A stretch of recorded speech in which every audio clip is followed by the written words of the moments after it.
¿Qué tal? ¿Cómo están? Bienvenidos a Alicante Actualidad. Nos faltan solo 3 semanas para las elecciones municipales y autonómicas del próximo 28 de mayo. Comienza la campaña electoral justamente a medianoche, así que comienza también la carrera de vértigo durante los próximos 15 días, donde vamos a escuchar promesas de todo tipo y vamos a escuchar también las palabras más amables y ver las caras más amables de nuestros políticos locales, autonómicos, pero también nacionales, porque parece que vienen de refuerzo los líderes nacionales a echar una mano a los alcaldes, a los candidatos a las alcaldías y a las comunidades autónomas. En este caso, a la ciudad de Alicante y a toda la provincia y también a la Generalitat Valenciana. Y vemos cómo los líderes políticos de todos los partidos han buscado una fecha para estar entre nosotros también para impulsar. En esos 3 sábados que nos quedan, nosotros les pedimos siempre, cuando se acercan estas fechas de las elecciones, que ustedes escuchen a todos y que tomen después una decisión. Es importante participar, es verdad que es importante participar. Tomen después una decisión sacando sus propias conclusiones. Los periodistas tenemos una gran responsabilidad en todo esto y es intentar separar el trigo de la paja, contarles a ustedes la actualidad, la información de la manera pues más amplia posible para que ustedes se saquen sus conclusiones. El periodismo vive en un constante reto. Tenemos pues el reto, el objetivo de captar la atención de todos ustedes, de conseguir los datos de audiencia en el caso de la televisión o de los periódicos digitales que ahora también se miden por clics. Tenemos el objetivo de conseguir la máxima audiencia, pero es verdad que siempre contando las noticias desde una amplitud informativa. En fin, hoy vamos a intentar hacerlo así, porque hay periodistas que después lo que hacen es ampliar todavía su carrera hacia la literatura, donde mezclan literatura y realidad, donde van contando también parte de la historia de Alicante o del mundo que les rodea a través de su oficio de periodista, pero ampliándolo hacia la literatura. Y lo vamos a hacer aquí con este libro que están viendo nada más empezar, y después abordaremos también los temas de actualidad a través un poco del periodismo y de esta literatura. Bienvenidos, comenzamos Alicante Actualidad.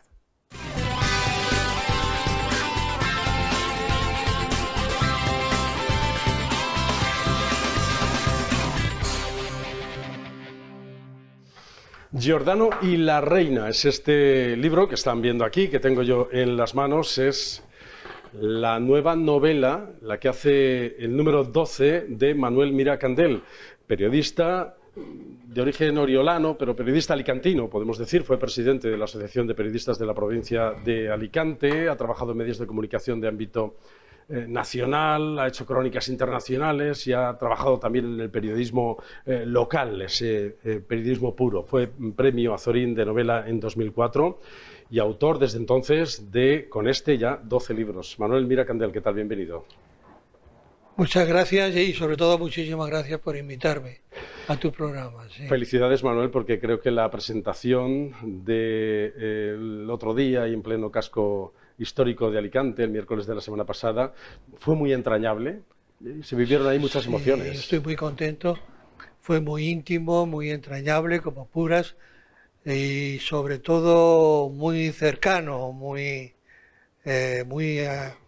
real, muy cálido y muy en torno a la figura de un Giordano que la gente no conocía, pero que indudablemente fue allí con un ánimo de conocer quién es este Giordano.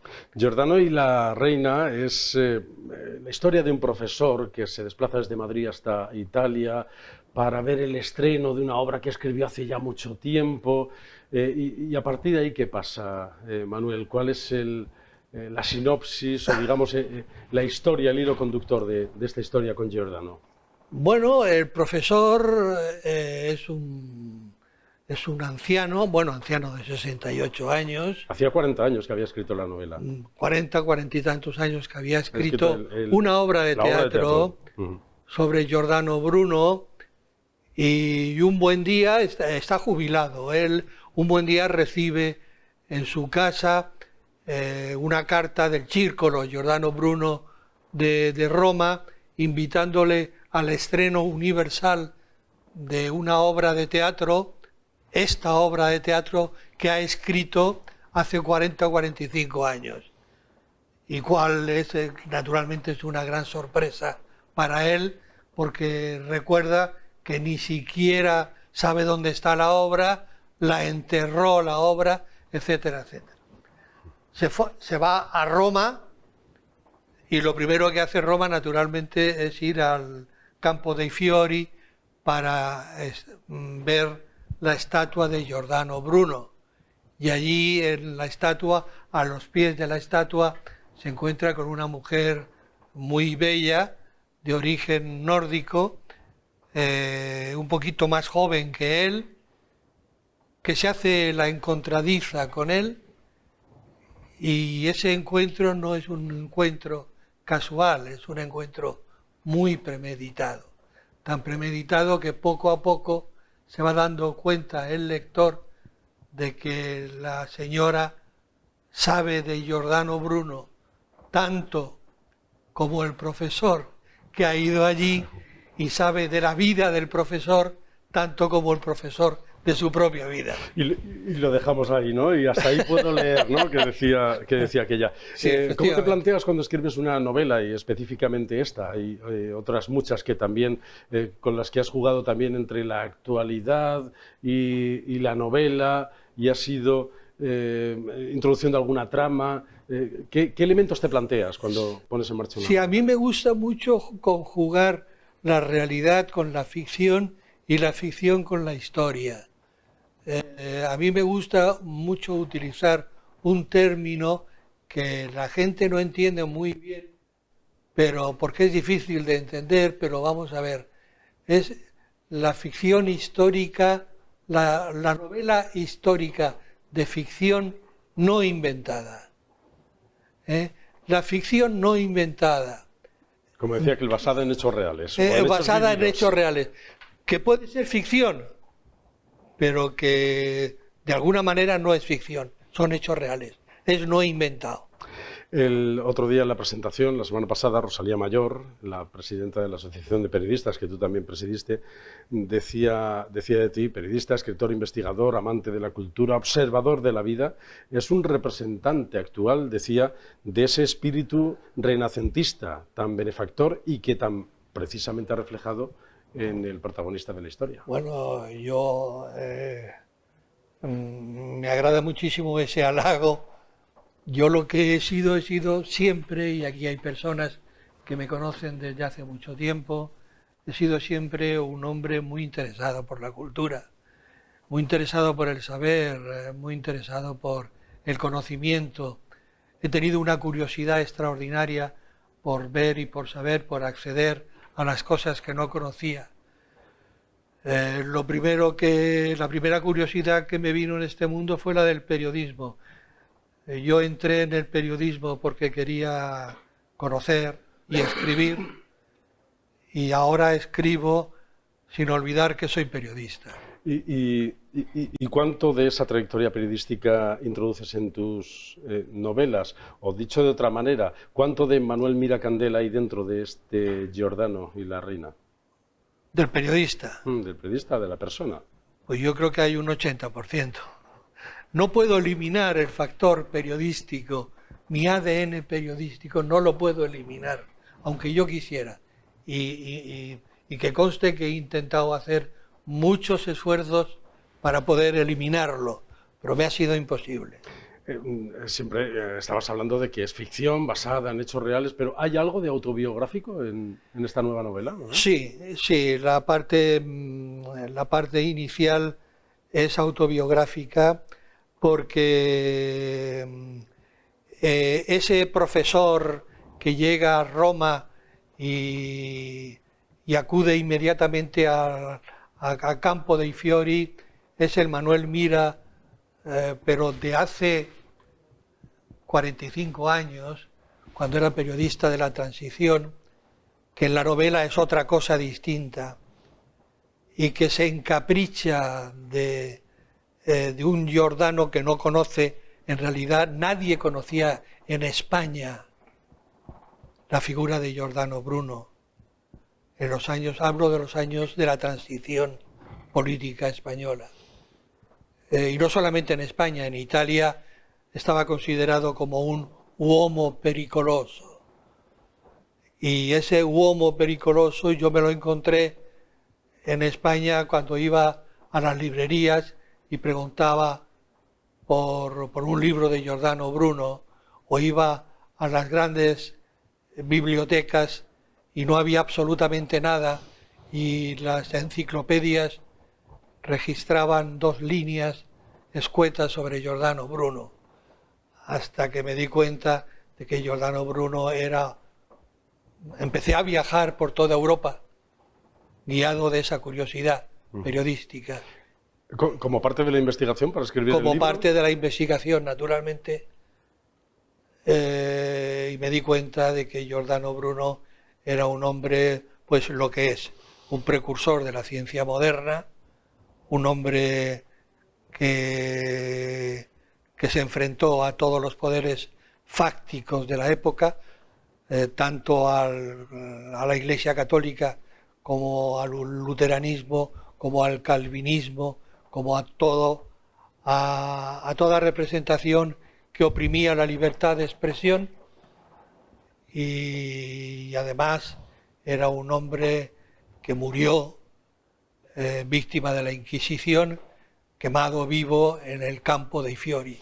Todo eso lo vamos a ir conociendo, unido a la trama que incluye intriga, incluye misterio y un poco más en este libro, Giordano y la reina. Manuel, decía el otro día el alcalde Luis Barcala en la presentación: no he conocido a escritor alicantino más prolífico que Manuel Miracandel.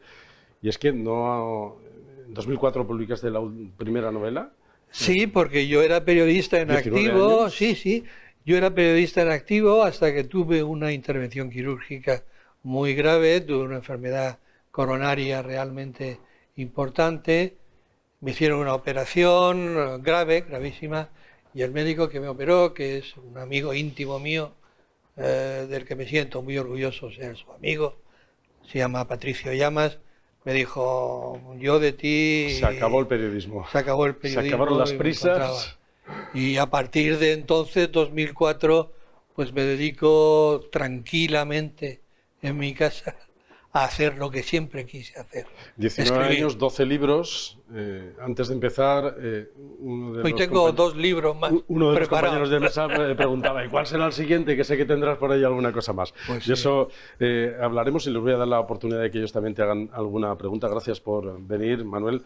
Muchas gracias a ti. Voy a pasar a presentar al resto de la mesa, que quiero que se unan también a esta entrevista, charla, como si estuviésemos en una terraza alicantina de café, para charlar con el autor de Giordano y la reina, Manuel Miracandel, el periodista y escritor alicantino que hoy nos acompaña. Y aquí está también con nosotros Ignacio Martínez, director de OK Diario en la Comunidad Valenciana. ¿Qué tal, Ignacio? ¿Cómo estás? Encantado de estar ahí con vosotros y muy feliz de estar con Manuel Miracandel en este momento. Gracias por estar con nosotros. Francisco Carrera, director de Terreta Radio. ¿Cómo estás, Francisco? ¿Qué tal? Muy bien, muy buenas noches. Gracias por venir. Y Pedro Nuño de la Rosa, compañero periodista. ¿Cómo estás, Pedro? Bueno, de momento fastidiado, pero la vida sigue. Gracias por estar aquí, Pedro. Periodista en activo, que sí que es verdad que este es un veneno que se nos inocula cuando empezamos a sentir la curiosidad por lo que pasa a nuestro alrededor. Y en fin, siempre le perdonaré a Manolo Mira que me metiera en el periodismo. Lo que no le voy a perdonar nunca es que me metiera en la gastronomía. Bueno, gracias a eso, Pedro, todos muchos sabemos, libros, muchas cosas, pero no. Todos sabemos que eres un erudito de la gastronomía y que un referente probablemente en Alicante y en toda la Comunidad Valenciana. No sé si tenéis intriga. Es verdad que a Manuel le vamos a agradecer que nos ha traído un libro a cada componente de la mesa, así que lo vamos a devorar en cuanto podamos. Pero es bueno que en la literatura alicantina se abra camino de esta manera, ¿no? Por supuesto, es bueno. Y a mí este libro el personaje de Giordano Bruno, lo llevabas, en tu cabeza estaba el libro ya hace mucho tiempo, porque por lo que has estado contando creo que ya lo tenías... Sí, yo a los 25 años me enamoré de Bruno. Después, me casé, tuve hijos, me dediqué a era periodista ascendí muy rápidamente dentro del periodismo, tuve actividades de gestión dentro del periodismo y no tuve más remedio que olvidarme de aquel enamoramiento, ¿no? Pero corté por lo sano, dije Giordano hasta aquí, ya no hay más Giordano. Pero cuando han pasado tantos años, uno recuerda aquellos años en que uno se sublimó por este hombre y lo quiere soltar porque le está rondando constantemente la cabeza. Y eso es lo que he hecho con este libro. Y en la vida pública que tenemos ahora, en España, en la Comunidad Valenciana, en Alicante, ¿tú ves algún símil del personaje de Giordano Bruno con algún personaje actual? Has venido a una tertulia de actualidad, sí, Manuel, así que es verdad que... Además, la pregunta me parece muy periodística y muy pertinente, por tanto, ¿no? Pues mira, antes he dicho que era un hombre icono de la libertad, pero de la libertad más profunda, de la libertad que traspasa los límites de la libertad, quizá tal como nosotros la entendemos ahora, hasta el extremo de que fue en contra de todo, de toda la persona que se oponía al concepto mínimo, a un concepto mínimo de libertad, a la Iglesia, al luteranismo, al calvinismo, que eran los poderes imperantes en aquella Europa que se desangraba. Y eso se puede trasladar perfectamente aquí.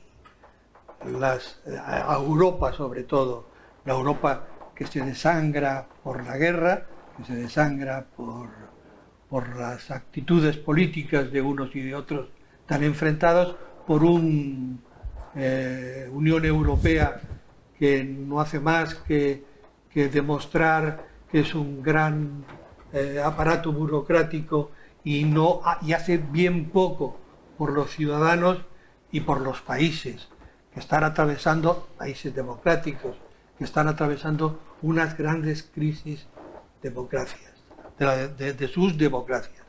Yo en el libro, una de las cosas que digo sobre Giordano es que es un gran agitador de conciencias. Y yo creo que en las actuales circunstancias la política necesita un gran agitador de conciencia.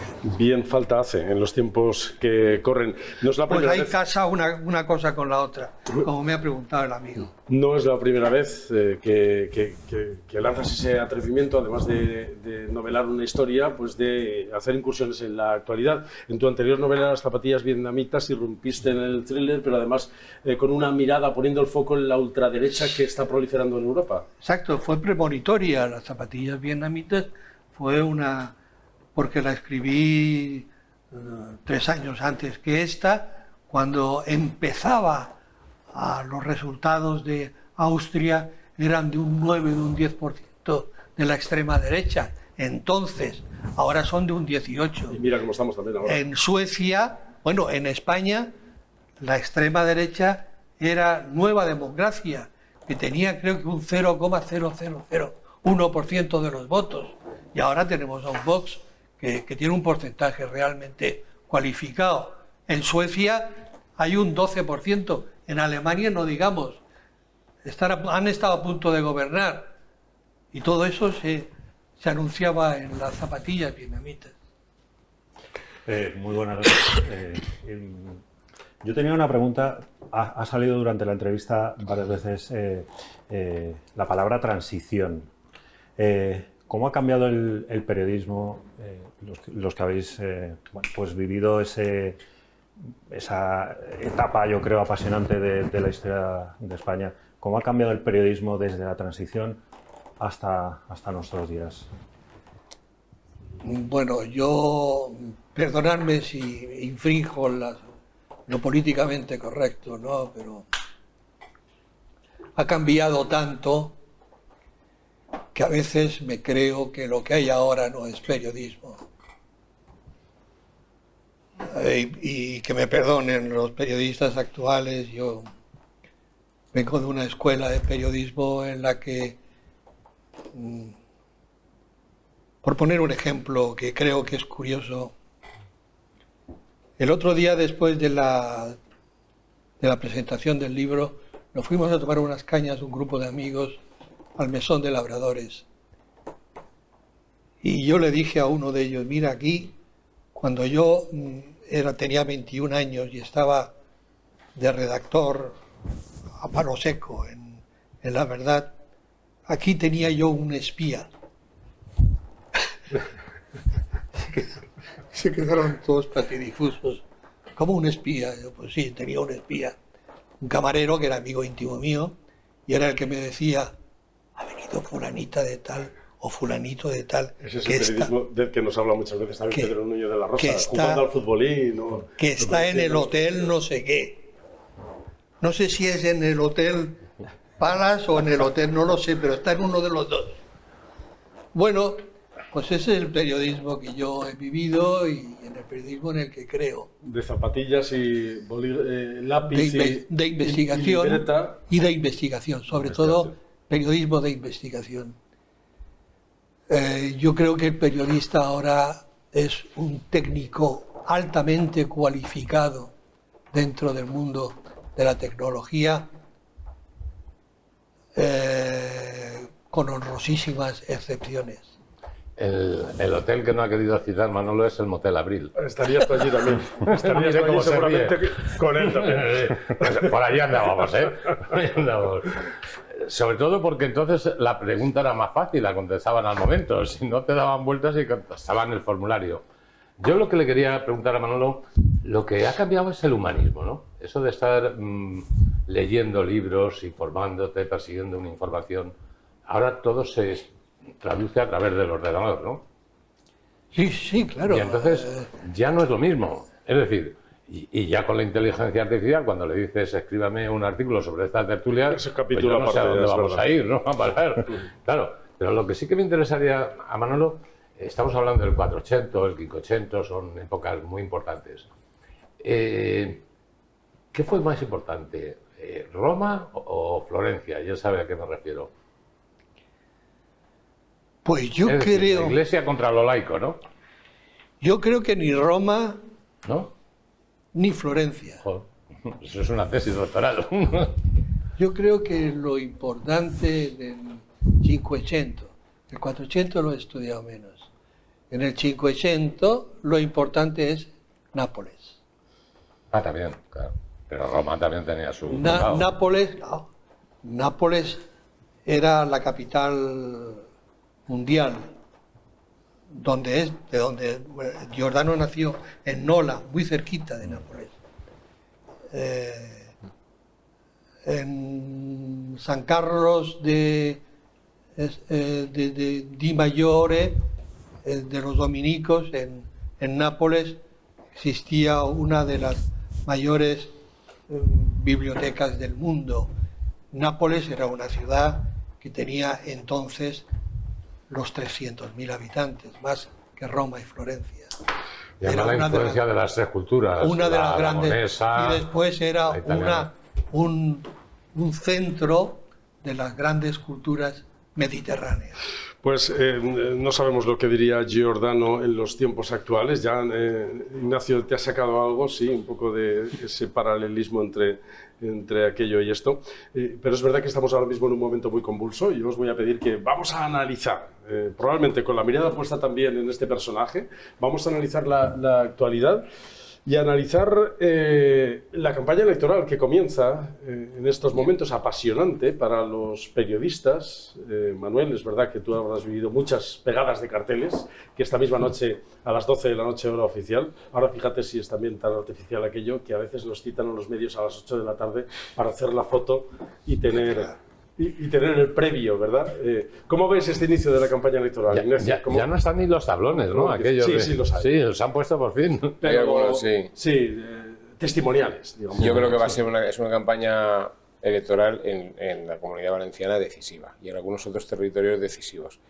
Las elecciones están muy reñidas en este momento, no reñidas ya solo en cuanto a partidos, sino reñidas en cuanto a bloques. Es verdad que ahora, salvo para Tezanos, estamos diciendo todos que hay una ligera ventaja del centro derecha, pero falta que eso se termine estos 15 días. Esa es la encuesta de Tezanos, que la hemos traducido a un quesito. Dice que el bloque de la izquierda, en este caso lo estamos viendo a la derecha de la pantalla, PSPB, PSOE, Compromís y Unidas Podemos conseguiría entre 51 y 53 diputados en las Cortes Valencianas, y el PP menos. No sé si nos creemos algo de esto. Y esta es la que no se ha ido muy para allá. La del Ayuntamiento de Valencia es una locura.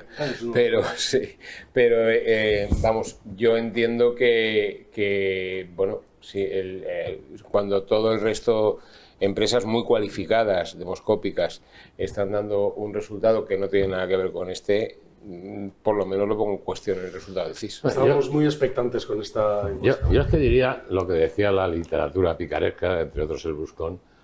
El Tezanos, es como el tonto, donde la bofetada ni sobra mano ni falta cara. Es decir, este tío, más cara dura y más hacernos a los demás tontos, no puede ser. Es decir, ¿por qué su encuesta no coincide con ninguna de las encuestas privadas? ¿Por qué? ¿O es que todos los demás están equivocados?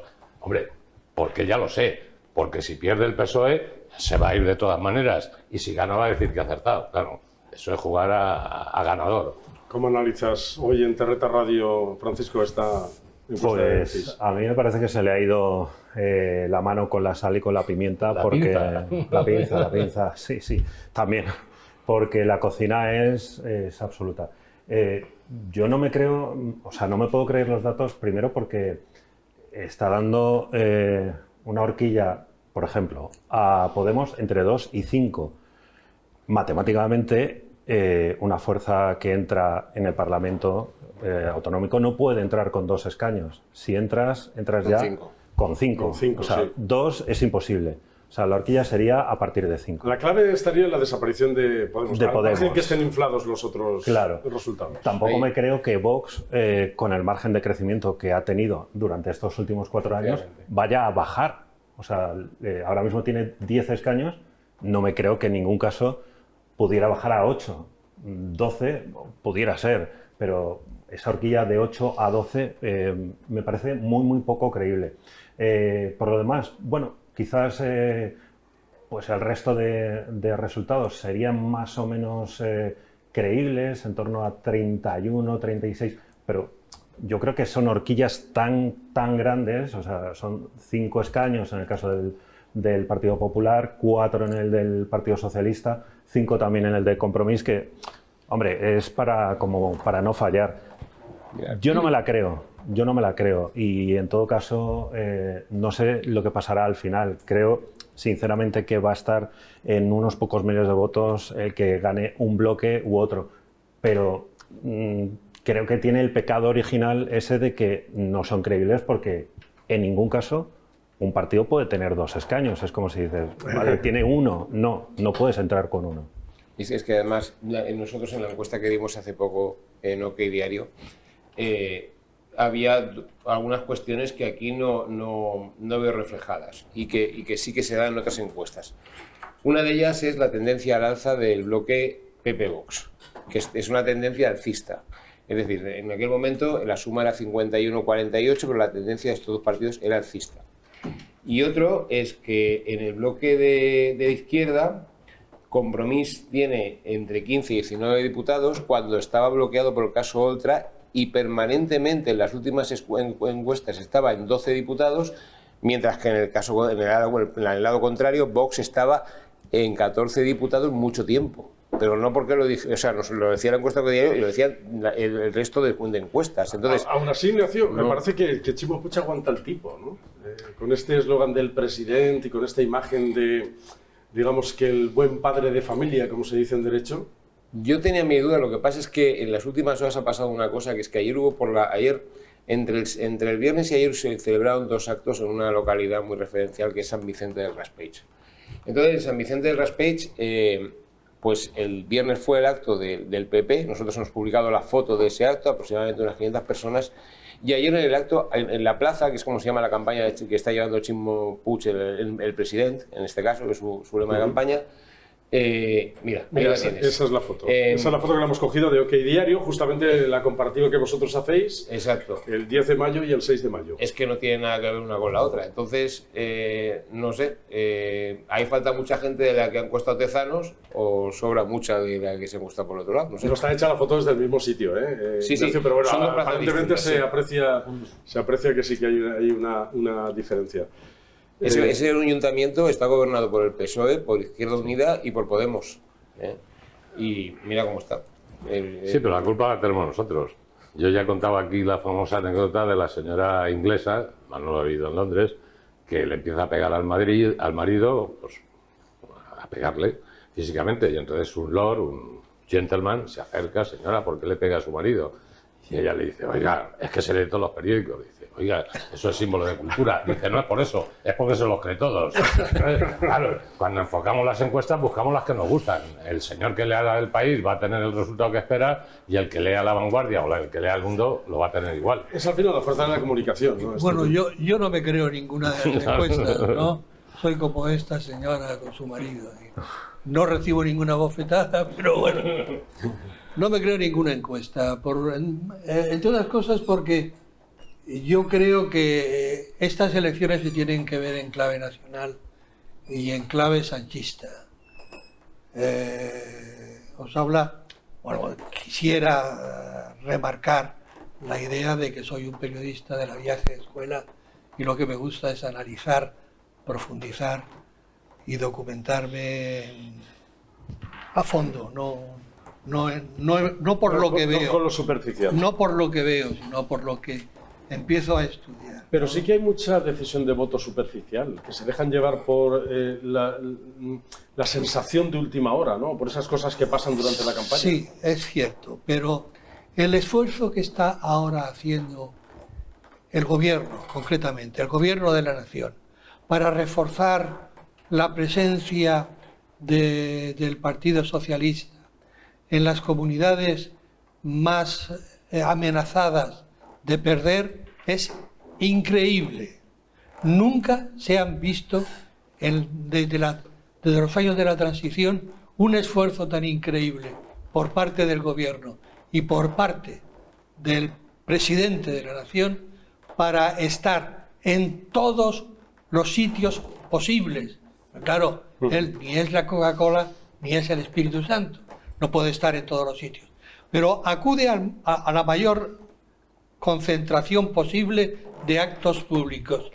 Y eso es porque, insisto, en mi opinión, en estas elecciones lo que se está jugando es si Pedro Sánchez dimite o no dimite. Pero es verdad que estas elecciones también arrastran el fenómeno fan, con Pedro Sánchez y con Feijóo. Es decir, los dos llevan el áurea del fenómeno fan. Allá donde van se hacen fotos con él. Es como esos artistas, ¿no? que llegan a una ciudad. Es decir, llaman la atención. No solo en elecciones nacionales, pero es verdad, como dice Manuel, que están presentes en las plazas. Se están, multiplicando como setas y en muchos casos hemos visto la otra semana a Pedro Sánchez aquí en nuestra provincia. Estuvo en la Universidad de Alicante arropando a Ana Barceló. Y además, curiosamente, tenía un acto ese día en Elche como presidente del gobierno. Fue a ver una fábrica de bicicletas. Fue a ver una fábrica y pues ya de paso voy a un acto del partido. O sea, voy como presidente utilizando el Falcon, pero ya de paso voy a un acto del partido. Que es que lleva 5 años haciendo lo mismo. Yo no sé si en algún momento alguien va a tomar cartas en el asunto. O sea, pero esto por la carencia de los candidatos locales, es decir... Sí, claro que se la bufa. Que Feijóo, son 200 euros. Que Feijóo, que Pedro Sánchez tomen tanto protagonismo en una campaña municipal cuando a ellos no les toca, es porque los candidatos locales les falta empuje. En mi opinión es porque no se está jugando en absoluto el porvenir, el futuro de las comunidades autónomas, sino el futuro del país. Por las comunidades autónomas. O a través de las comunidades autónomas. Por eso intervienen los partidos, los dos grandes partidos políticos, porque la lucha cainita que hay dentro de la política española es ahora entre Sánchez y Feijóo. Bueno, también entre los varones y Sánchez, ¿eh? Y entre los varones, naturalmente. Ha habido porque nuestro presidente de la comunidad, Ximo Puig, o Lamban contra el propio Sánchez han sido duras y probablemente Puig de los más suaves, ¿no? De los varones, sí. Quiero decir, el que menos guerra ha plantado, ¿no? Porque Puig es el único que hace lo de los músicos de antiguos, es que toca y baila en un sitio, ¿no? Tiene una gracia pesada que no la tenían los otros, ¿no? Yo recuerdo hay un par de frases. Hay un par de frases de Manuel Miracandel, que también es un prolífico columnista. Últimamente en la hoja del lunes de la Asociación de Periodistas de la provincia de Alicante, en su artículo La sangre impura anega a los surcos, en enero de 2020 dijo algo así como que en la toma de posesión del nuevo gobierno he visto ministros transfigurados y gente decente, presuntamente decente, condenados a ensuciarse al entrar ahí en este juego. Y después se preguntaba, ¿quién cree a estas alturas que el gobierno de Pedro Sánchez tiene el compromiso de preservar la Constitución española? Bueno, yo no quito ni pongo coma a ese artículo. Hace 4 años que lo escribí. Me lo han recordado más de uno y me alegro muchísimo de que me lo recuerdes. Y ya era premonitorio también, como era premonitorio, es que todo, absolutamente todo ha pasado. Yo incluso llego a decir en ese artículo que hay varias clases de corrupción en España. Que los españoles, desafortunadamente, solamente nos hemos guiado por la corrupción que se ve, la corrupción de la malversación, del robo económica. Esos señores que han malversado, que han robado, están en la cárcel o han sido juzgados. Pero existe otro tipo de corrupción, que es la corrupción moral, la corrupción ética, la corrupción de la soberbia, la corrupción de la falta de ética, la corrupción de la mentira. Y contra ese tipo de corrupciones no se está haciendo absolutamente nada. Por eso al final, ¿qué ocurre? Pues sencillamente que el ciudadano de a pie no cree absolutamente nada o cree muy poco en la clase política. Y ese es el verdadero problema. Hoy, como tenemos a Manuel Miracandel, he dicho, voy a sacar temas que él domine bien de cerca, son muchos, porque su larga trayectoria en el periodismo le hace tener capacidad para dominar todos los temas que pongamos, especialmente de política, pero también aquellos que tienen que ver con la empresa, con la sociedad o con la sociología que estamos viviendo ahora mismo. Escribió, probablemente también de manera premonitoria, un libro sobre Juan Roig, el presidente de Mercadona. Pues fíjense lo que dice ahora mismo una de las lideresas de Unidas Podemos en España, Ione Belarra, que habla de hacer supermercados públicos y señala públicamente a Juan Roig. Creo que lo que necesitamos es una cadena pública de supermercados. Una cadena pública de supermercados que se llame Precios Justos, que baje los precios de los alimentos, que nos permita proteger a los pequeños y a los medianos productores agrícolas y ganaderos y, sobre todo, compañeros y compañeras, que nos permita mirarle de frente al oligopolio alimentario. El capo que está al frente de ese oligopolio es el señor Juan Roig, al frente de Mercadona. Venezuela, y allí pues un empresario que se llama Maduro pues le podrá enseñar un poquito cómo funciona y cómo los venezolanos cuando llegan a los supermercados no tienen productos. Esto es ensuciar por ensuciar el nombre de las personas, ¿no? Es decir, tirar barro a todo aquello que tenga... Es infumable, además. Yo en fin, soy el único biógrafo de este hombre y además no biógrafo interesado por parte de ellos. He hecho una biografía de investigación. Para nada, en absoluto, me he dejado influir. De hecho, yo no conozco a Juan Roig. No lo conozco. No sé dónde está, no sé cómo es. No he hablado con él. De hecho, lo que está diciendo Olarra ahora mismo es exactamente igual que lo que ha hecho Roig. Rebajar los precios. Lo que ha hecho Roche, como el concepto de cadena alimentaria que tiene en toda España. Aquello del jefe, que es el cliente. Las cadenas de producción, el dominar la cadena de producción desde la vaca que pone la leche hasta la leche que se envasa. Todo eso es lo que está diciendo Belarra. Probablemente eso con lo sus ha hecho aciertos él. y sus errores y atendiendo a lo que la gente le demanda. Es verdad que cuando los consumidores hemos Es ido... lo que ha dicho Ignacio. Es decir, eso ya lo hizo Maduro. ¿Y sabe lo que dijo cuando se quedaron los anaqueles sin leche, sin nada, sin lo más elemental? Es que esto se ha podrido. Claro. Tú lo has montado, dices que esto se ha podrido. ¿Por qué se ha podrido? Porque no tenéis una cadena elemental, las dos contestaciones, con las que mantenerlo, claro. O un sistema de incentivos, o una manera... Eso lo hacía Stalin. Claro. Una filosofía empresarial que ponga en marcha, Francisco. Sí. ¿Tú te imaginas ese supermercado llamado Precios Justos, donde todos los empleados, cajeros y reponedores sean empleados públicos? Desgraciadamente me lo imagino, yendo a Venezuela, me lo puedo imaginar, y vacío, sin nada que comer. Es que no hace falta ir a Venezuela para entender lo que está diciendo esta señora. Lo que está diciendo esta señora es exactamente igual. Insisto que lo que ha hecho la política estructural y mental, empresarial de Juan Roch, como empresario. La única diferencia es que el jefe, el último de ahí, de la señora Belarra, que domina la cadena, es el Estado. Y aquí, el último que domina la cadena es Juan Roch. Claro.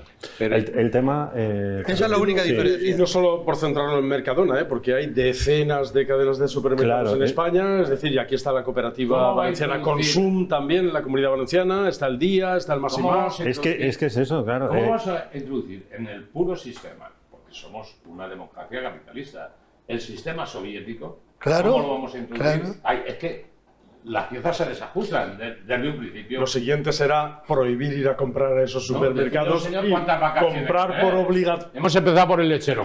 Usted no puede tener más que 10 vacas. Oye, si quiero tener 20, ¿qué pasa aquí? Bueno, usted no se puede comprar el ordeñador mecánico. Eso está pasando con los pisos ya, Pedro. Está pasando con los pisos. Sí, en Cataluña. Que quien tenga ya más de 2 pisos ya se le considera... Y se le expropia. En Cataluña van a empezar a expropiar. Bueno, supongo que empezarán por los políticos, ¿eh? Porque yo creo que Trías Fargas debe tener como 30 pisos o 40. O el Goran Guayami. Toda esta situación yo creo que está enmascarando una situación que a mí me parece bastante seria, que es que ha habido y hay farmacias a las que le faltan productos farmacéuticos y lo último es que ha habido y hay panaderías a las que le faltan determinados tipos de masa para el pan. Eso sí me parece una cosa, un verdadero problema. Y ahí es donde tenía que poner el acento el gobierno y no en querer decirnos a cada uno qué tenemos que comprar, cuándo tenemos que pagar y en qué momento podemos ir al supermercado. Nosotros somos no lo entiendo en una democracia. Esto no lo entiendo. Lo suficientemente sentenciadores somos cada democracia popular basada en las tesis un poco recicladas de Lenin, sí que lo entenderá usted, claro. Sí, pero efectivamente. Digo que somos lo suficientemente sentenciadores los consumidores como para dejar de ir a un supermercado o ir a otro, claro, porque nos evidentemente. guste más el producto menos, o está más caro, más barato, o está más a la mano, o son más simpáticos el personal. Lo que no se puede concebir es que en un Estado de Derecho, en un Estado democrático como el nuestro, con un gobierno democrático, supuestamente democrático, insisto, y exista una ministra como la señora Belarra que diga este tipo de sandeces. Y que el propio ministro se lo cree porque hacen entrevistas las progubernamentales desde la primera, que siempre ha sido, a la sexta, y la gente dice, pues si es más barato que hay esos supermercados. Lo que no les preguntan, oiga, ¿usted cree que esos supermercados populares de verdad será más barato? Pueden competir con cadenas como Eroski, Carrefour, a la hora de comprar la leche por trenes, no por... Pero también existen personas como nosotros que somos capaces de aportar un poco de luz, de esclarecer la situación y de decir que esta señora no sabe lo que se dice. Este es el corpiño a la libertad que antes decías, ¿no? Claro, naturalmente. Restringir esa libertad. Ayer mismo esta señora decía que para resolver, y es lo mismo, si es que son sandeces, para resolver el problema del agua en España, lo que había que hacer era que los campos de golf no regaran. Lo ha dicho Belarra. Lo ha dicho, sí. Es que yo creo... Sin saber, ¿verdad, Ignacio? Que nosotros sí que, y Pedro y Francisco, que los campos, que probablemente en la provincia de Alicante es la provincia que mejor optimiza el agua de toda España, y los campos de golf son con agua reciclada, reutilizada y recuperada. Ahora que hablamos del agua, no sé si os preocupa, me lo apuntaba Pedro antes, oye, ¿nos quedaremos sin agua este verano? Yo tengo un informe de que hay miedo. Hay miedo ante la inseguridad. Como mayo venga un poco normal, pues no pasará nada. Pero si no, es que primero está mal planteado el trasvase, eso todos lo sabemos y sobre todo lo saben los agricultores de la Vega Baja. Pero en segundo lugar, es que nosotros no vivimos exactamente del trasvase, vivimos de otros pantanos. Y esos pantanos han decrecido hasta el 50%. Como venga un mayo malo, veremos a ver si no hay restricciones, pues muy reciclada que sea el agua. Tenga usted en cuenta que vienen dos cosas: bajada de agua del potencial de los pantanos y un aumento de turistas, de personal, de 300.000 personas sin salirnos de Alicante, de la comarca, vamos. Bueno, en la provincia millones. No, imagine Benidorm y compañía. Es verdad que si no llueve en mayo, probablemente hasta septiembre ya no llueva, porque en junio, julio y agosto no suele llover. Es un problema muy grave. No, le diremos a los señores de los campos de golf que no vayan, porque así nos riegan, y así resolveremos el problema.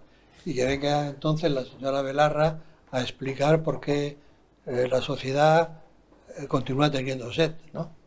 Yo creo que habría que hacer una red pública de campos de golf sostenible, ecológica y bien gestionada desde el Estado. Eso es que habría que hacer porque... Yo creo que hay otra solución mucho mejor, y es volver al medievo. No nos duchamos en 2 meses, olemos como cuando te subas en el ascensor, pues te tapas la nariz y no pasa nada, ya llegarás a tu casa, ¿no?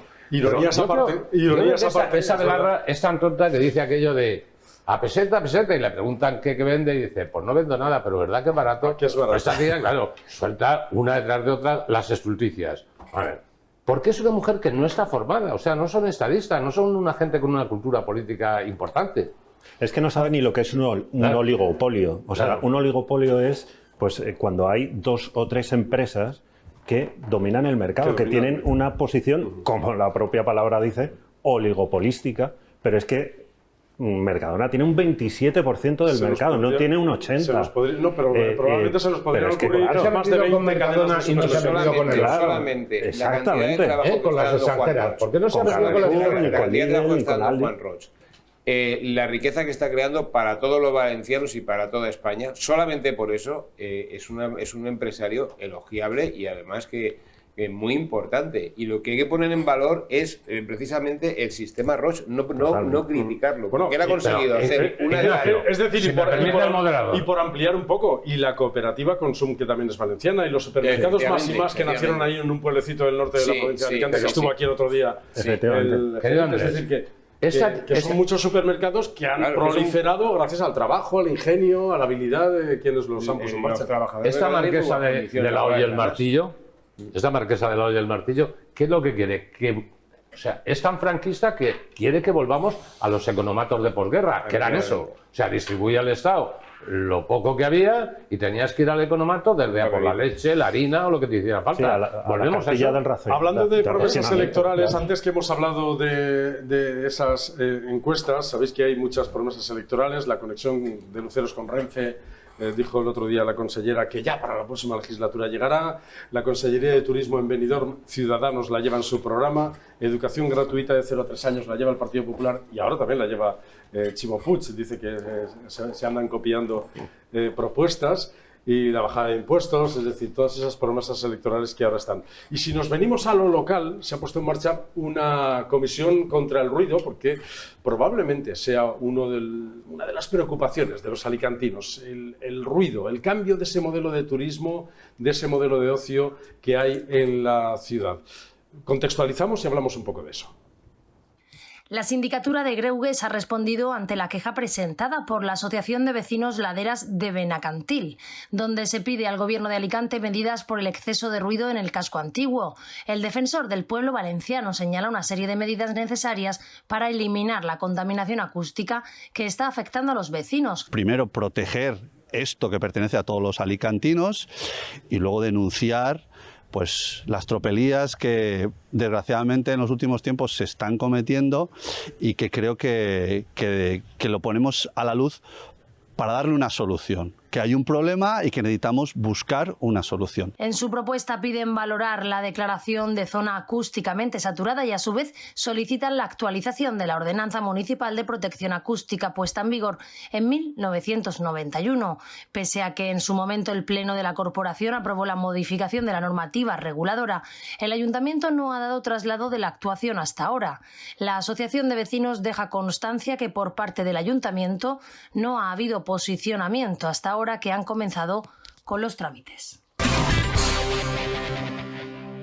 Es un problema el ruido en Alicante ahora mismo. Siempre hemos tenido en el barrio pubs, siempre hemos tenido un tipo de ocio un poco escandaloso en la zona del centro tradicional, pero hay que cambiar ese modelo. Es un problema ahora mismo de convivencia. Yo, con todo el respeto, porque si lo dicen por algo será, por supuesto que sí.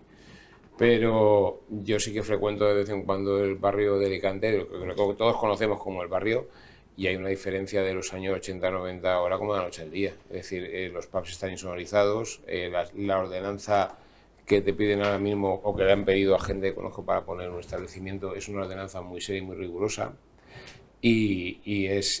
Pero yo creo que también de lo que están hablando ellos del tema del botellón. En las calles. Probablemente los locales están insonorizados, pero la calle está llena. Claro, eso es lógico. Eso sí.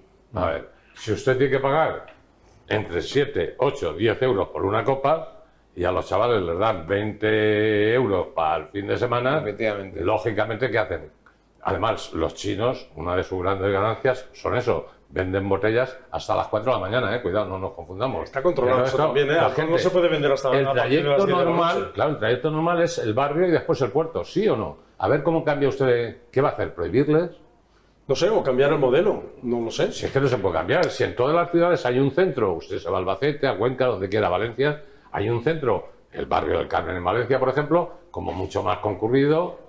Aquí lo tenemos ya no solamente la catedral en Murcia, ya no solamente el barrio, sino la calle Castaños, ya sabéis también que ha prohibido las terrazas. Ahí sí que eso sí que es un murmullo permanente. En Alicante vivimos en la calle. Sí, eso sí que es un murmullo permanente.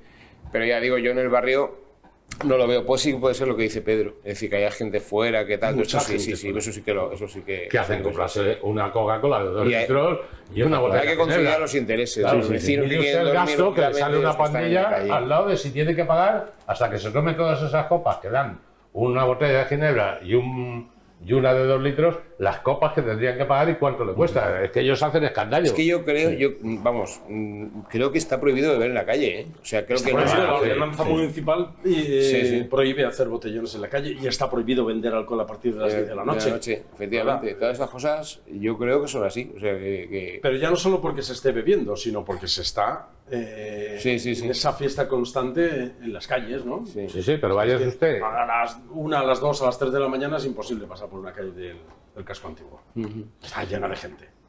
Vaya usted desde el jueves al domingo, el domingo ya menos, al sábado, al barrio a las 7 de la mañana. Yo andando por hacer un poco de ejercicio, pasa por allí. Si no han pasado los barrenderos todavía, da un poco de pena pasar por allí, es verdad. Manuel. No, que siempre, en estos casos, siempre se peca por exceso y no por defecto, ¿no? Este señor que acaba de aparecer en la pantalla ha dicho que habría que denunciar el ruido y después las tropelías. Habría que decir todo lo contrario, al revés. Primero habría que denunciar las tropelías y después el ruido. Quien ha estado en países de Centroeuropa o franceses y ha ido a los barrios viejos de Düsseldorf o de Praga o de Frankfurt o de cualquier otra ciudad de Europa, se habrá dado cuenta que por la noche hay muchos jóvenes en las calles que están bebiendo y tal. Pero la compostura siempre se mantiene. Y es una cuestión de vigilancia, en mi opinión, de vigilancia para que, claro, si se elimina el ruido tal como entendemos nosotros, que es el ruido, ¿qué van a hacer de los propietarios de los bares y de los pubs que hay por ahí? O de las terrazas de castaños, ¿no? Que cierran. Somos muy escandalosos. Si nos sentamos ahora, yo antes decía, estamos sentados como en una terraza alicantina, hablamos a veces, yo tengo la voz fuerte y hablamos a veces fuerte. No te digo yo, claro, yo me pongo a veces a hablar con alguien y dice, no me hable usted así, que me está tomando. Digo, no, es que es mi forma de ser.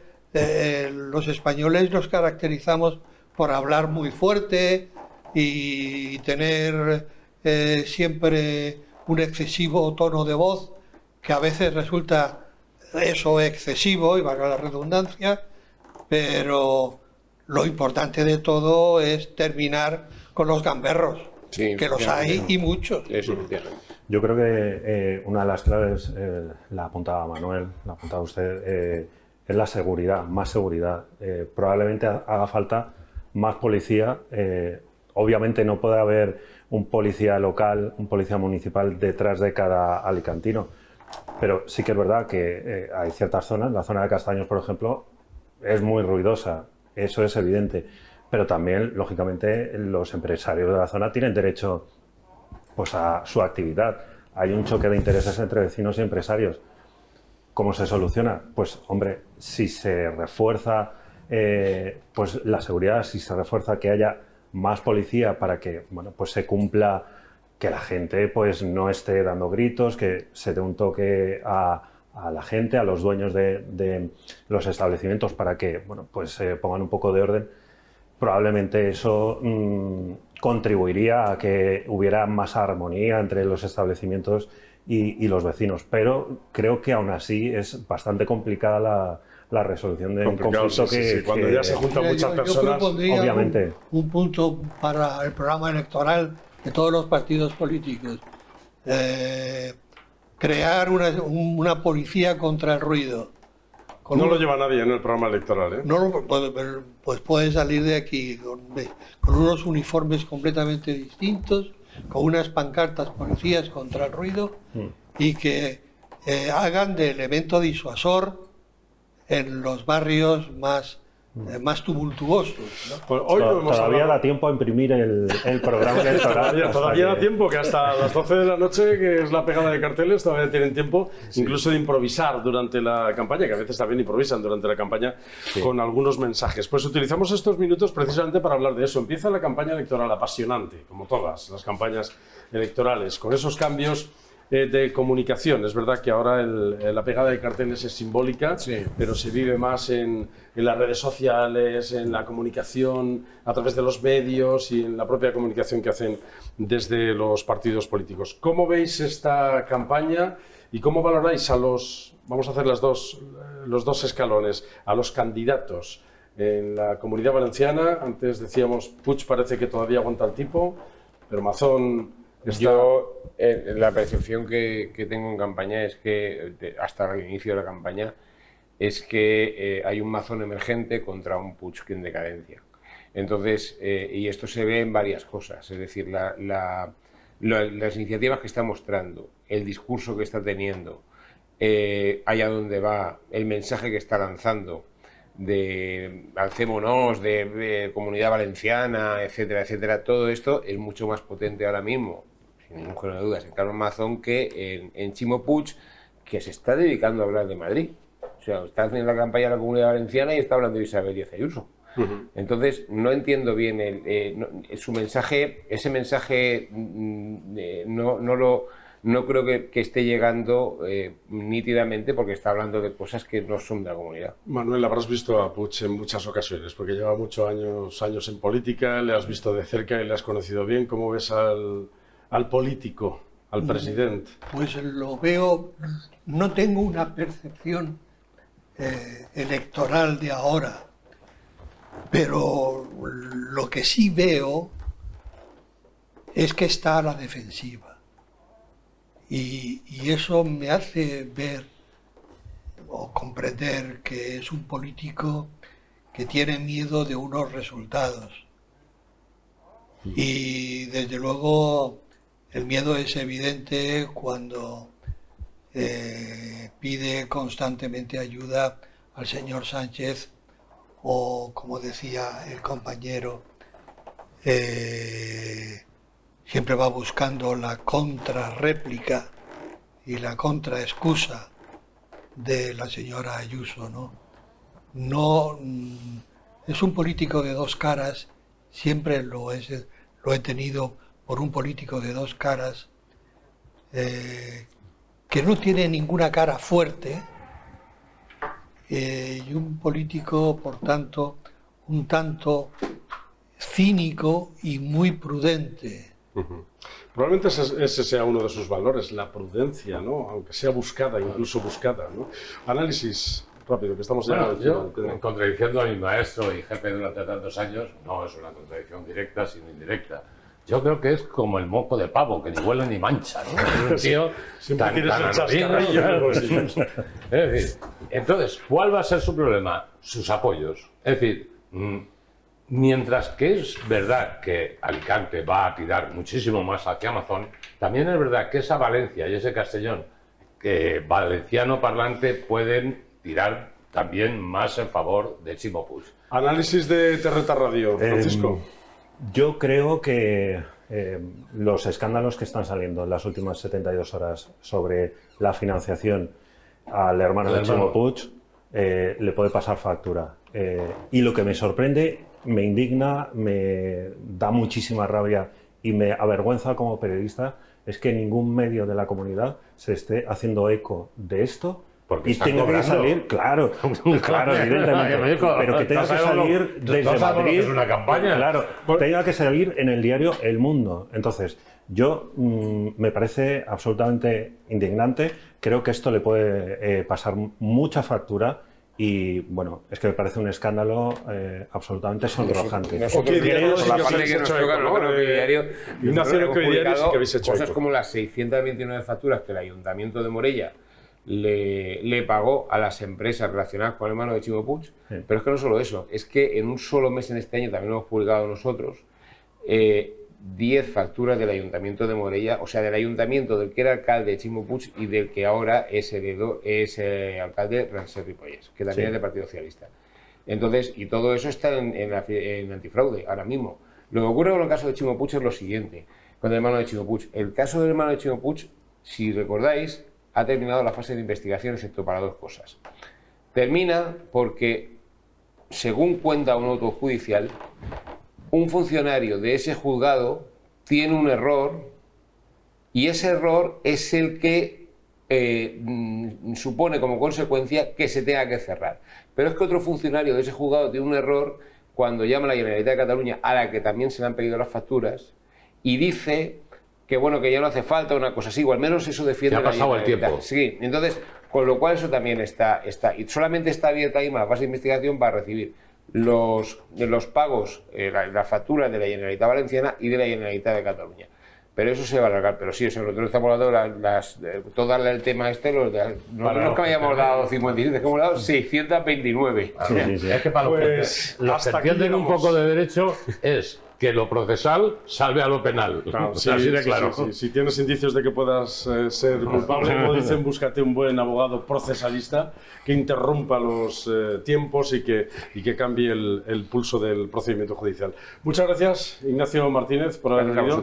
Gracias. En la próxima tertulia hablaremos de la huelga de médicos, de los empleados judiciales, de las ITVs, de esas otras cosas que están ahí más al pulso. Gracias, Francisco Carrera.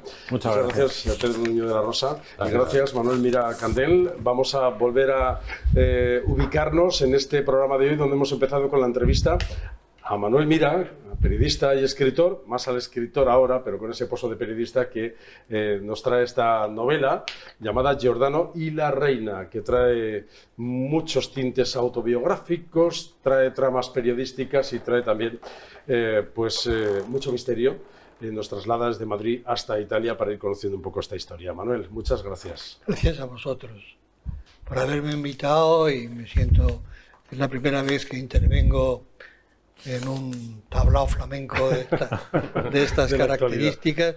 Taconeo. Y me he encontrado muy a gusto y me tenéis a vuestra entera disposición. Muchas gracias. La novela, ya por último, Manuel, la encontramos, la has distribuido en Alicante, Sí, ¿en qué lugares? ¿En la provincia? Está distribuida ya por toda España. En toda claro, España. Muy bien, pues desde el día 2. ya sabéis, esta es la novela, Giordano y la reina, para si queréis pasar un buen rato de intriga y además también adquirir un poco más de conocimiento histórico. Manuel nos lo ha comprimido aquí en este trabajo. Gracias por su atención, volvemos en el próximo programa.